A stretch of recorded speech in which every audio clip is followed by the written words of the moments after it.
Varoufakis told me then that he thought that in the coming week, so this is 1 week before the referendum, the Troika would reject all the Greek proposals and they would impose capital controls, he says, on the Tuesday.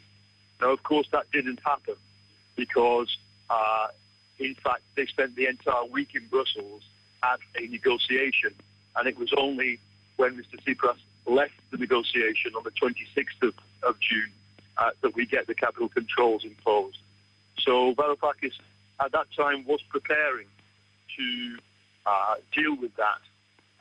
And as we reveal in the documentary, there was an argument inside the cabinet over how aggressively to respond to capital controls from the ECB.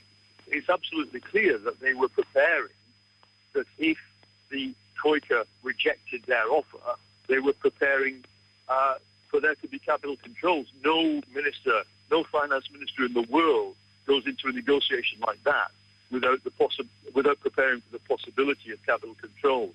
The argument inside the cabinet, as I understand it from the interviews I've done, was whether or not to react to the capital controls by defaulting on the SMP bonds, that is the 27 billion SMP bonds held under Greek law. They had an argument about that, and Varoufakis tells us in the interviews he's done for the background to this documentary, which will come out later than the documentary, Varoufakis is clear, and he said this publicly, that he wanted a more aggressive response than the rest of the inner cabinet. It's for them to answer what they wanted. I think it's very obvious when you see the result of the referendum being announced in the documentary that the people in the cabinet room, which are mainly not cabinet ministers but are civil servants and Syriza officials, are delighted that the 61% no vote. The point about a documentary is to try and document history, and because our cameras were there at that moment, we can see very clearly that certainly most of the people in the room are delighted at the no vote. It didn't look to me like people who really wanted a yes.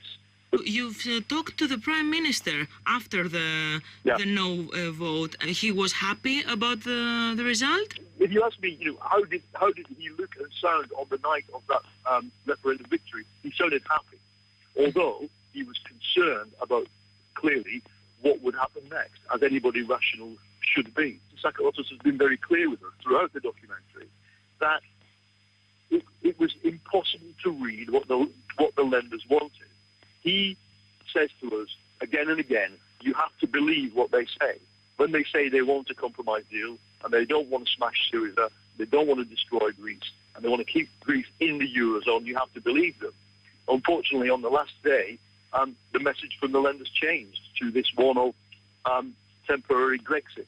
I don't think, and I certainly didn't see that coming, although I now understand that Varoufakis had warned Tsipras that the lenders that certainly that Schäuble had the intention to